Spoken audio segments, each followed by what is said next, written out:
Sir दमा के मरीजों में इनहेलर देते हैं, इनहेलर कैसे काम किया करता है? अच्छा, इनहेलर दमा के मरीज में, दमा मतलब एस्थमा या सीओपीडी की बीमारी। पकड़िए इसको, पकड़िए, पढ़िए क्या लिखा है,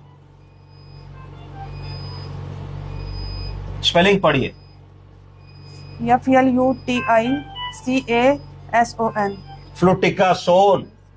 फ्लूटिकासोन। अगला पढ़िए। UMECLINIM,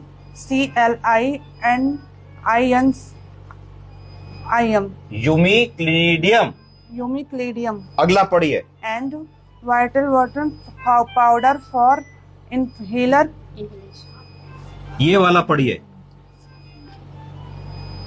villain, villain 100 mg, विलेंट्रॉल 100 mg। अब बारी आई कि इनहेलर क्यों देते हैं, इनहेलर में क्या दवाएं होती हैं। तो इनहेलर में जनरली 2, 3 या सिंगल दवाएं होती हैं। अगर हम अच्छे इनहेलर्स की बात करें, कॉम्बिनेशन इनहेलर्स, तो उसमें 3 दवाएं होती हैं। कौन कौन सी 3 दवाएं होती है? पहली होती है इनहेल्ड कॉर्टिकोस्टेरॉइड्स, कम मात्रा में स्टेरॉइड जो इनहेलर के माध्यम से लिए जाते हैं, जो सीधे लंग में जाके एक्ट करते हैं। इनको आईसीएस कहा जाता है। क्या? आईसीएस का मतलब है इनहेल्ड कॉर्टिकोस्टेरॉइड। दूसरे मेल की दवाओं को कहते हैं लाबा। बोलिए लाबा। लाबा, लाबा का मतलब हुआ लॉन्ग एक्टिंग बीटा एगोनिस्ट। बोलिए, ये लाबा हो गया। तीसरी दवा हुई लामा। बोलिए, लामा का क्या मतलब हुआ? Long acting muscarinic agonist. बोलिए, इतनी चीजें हमें याद रखनी है। अब हमें देखना है कि जो आईसीएस होता है, यानी कि इनहेल्ड कॉर्टिकोस्टेरॉइड, ये क्या करता है? ये लंग्स के एयरवे के इन्फ्लेमेशन को कम कर देता है। तो जैसे ही हमने पफ लिया, तो वैसे ही क्या हुआ, जो सूजन आ रही है लंग के एयरवे में, वो कम हो गई।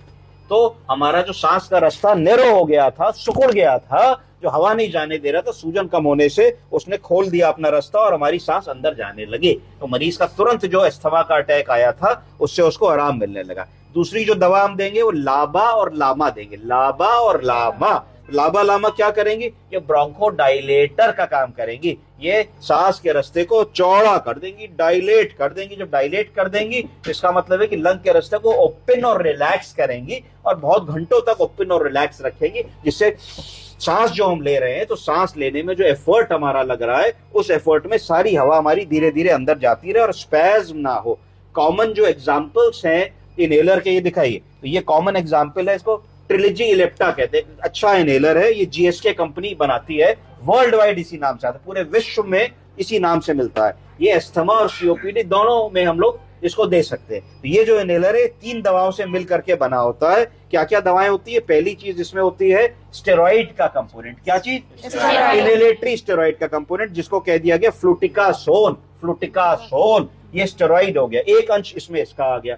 दूसरा अंश इसमें आ गया दवा लामा। क्या आ गया? लामा। लामा क्या हुआ हमारा? Long acting muscarinic agonist. उस दवा का क्या नाम आया? उसका नाम है यूमीक्लिनिडियम। यूमीक्लिनिडियम, बोलिए, यूमीक्लिनिडियम आया। तीसरी दवा इसमें आई लाबा। लाबा क्या आया? लाबा का मतलब क्या हुआ? Long acting beta agonist. उस दवा का नाम है विलेंट्रॉल। विलेंट्रॉल। तो यही इसमें लिखा है कि 3 दवाओं का मिश्रण है। फ्लूटिकासोन ओरल, ये इनहेलेटरी स्टेरॉइड हो गया, यूमीक्लिनिडियम हो गया और विलेंट्रॉल हो गया। तो इसमें लाबा, लामा और इनहेलेटरी स्टेरॉइड तीनों चीजें भर दी गई इस इनहेलर में। बड़ा पोटेंट इनहेलर हो गया। ये आपको दिन में एक बार लेना होता है, 24 घंटे आराम देता है। अस्थमा, दमा, सीओपीडी सारे रोगों में इसका आराम रहता है। कैसे तीनों चीजें काम करती हैं? तो जब आपने इसमें जो स्टेरॉइड वाला कंपोनेंट है, उससे क्या हुआ कि एयरवे का इन्फ्लेमेशन कम कर लिया आपने। तो इन्फ्लेमेशन कम कर लिया तो रास्ता बड़ा हो गया। दूसरा काम क्या किया कि एयरवे की मसल को रिलैक्स कर दिया। जब मसल को रिलैक्स कर दिया तो मसल लूज हो गई। तीसरा क्या किया कि एयरवे को ओपन कर दिया, तो एयरवे ओपन हो गया। तो तीनों चीजों का जो इफेक्ट आता है मिल करके 24 घंटे मरीज को रिलीफ देता है। अब जो लॉन्ग एक्टिंग मस्किनर्जिक एगोनिस्ट होती हैं, लामा एगोनिस्ट जो दवाएं होती हैं, सीओपीडी और ब्रोंकियल अस्थमा में दोनों में काम करती हैं। सीओपीडी में तो बहुत ही अच्छा काम करती हैं। तो लामा कैसे काम करता है? ये एसिटाइल कोलिन को ब्लॉक करता है। क्या करता है? अगर एसिटाइल कोलिन को ब्लॉक नहीं करेगा तो एसिटाइल कोलिन का काम होता है कि वो एयरवे को टाइटन रखती है, टाइट कर देती है एसिटाइल कोलिन। तो जब ये एसिटाइल कोलिन के पाथवे पे काम करेगी दवा हमारी लामा, तो एसिटाइल कोलिन के पाथवे को ब्लॉक नहीं होने देगी। तो वो जो हमारा एयरवे जो है बिल्कुल चिपक जा रहा है, पिचक जा रहा है, वो नहीं होने देगी और सांस लेने में आसानी आ जाएगी, क्योंकि वो इसको टाइटन नहीं होने देगी, लूज कर देगी। कौन कौन सी दवाएं ऐसी हैं लामा की जो हमको पता है, जो कॉमनली लिखी जाती हैं? एक दवा का नाम है टायोट्रोपियम, बोलिए टायोट्रोपियम। यूमीस्लिडियम, जो इसमें दवाएं है ना, एक्सिलिडियम, ग्लाइकोपाइरोनियम, ये कॉमन दवाएं हैं किस ग्रुप की? लामा ग्रुप की। लामा ग्रुप की। अब लामा ग्रुप की अगर हम बात करते हैं तो लॉन्ग एक्टिंग बीटा एगोनिस्ट, ये क्या करता है? लॉन्ग टर्म कंट्रोल के लिए दिया जाता है, एस्थमा और सीओपीडी दोनों के प्रिवेंशन के लिए। ये क्या करता है?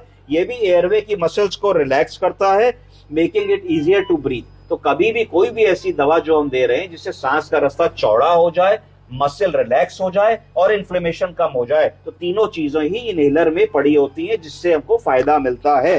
कौन कौन सी दवाएं लावा ग्रुप की जो हमको पता होनी चाहिए? फॉर्मिट्रॉल, बोलिए फॉर्मिट्रॉल, एयर फॉर्मिट्रॉल, ओलोडाट्रॉल, सेलमेट्रॉल, विलेंट्रॉल, इतनी दवाएं हैं जो हमको पता होनी चाहिए। तो मोटा मोटा ये समझिए कि कोई आपसे कहे कि पंप ले रहे हैं या इनहेलर ले रहे हैं, तो आपको पता होना चाहिए कि इसमें दो प्रकार की दवाएं जरूर होंगी, एक ब्रोंकोडाइलेटर और दूसरा स्टेरॉइड का कंपोनेंट। यही आपको मिल करके आराम देंगे। ये हाई एंड इनहेलर्स होते हैं, इसमें लाबा, लामा और इनहेलेटरी स्टेरॉइड तीनों चीजें मिला करके ऐसी डोज में दे दी जाती है कि एक बार देने से काम हो जाए। समझ गए आप लोग? कुछ समझ में आया इनहेलर के बारे में?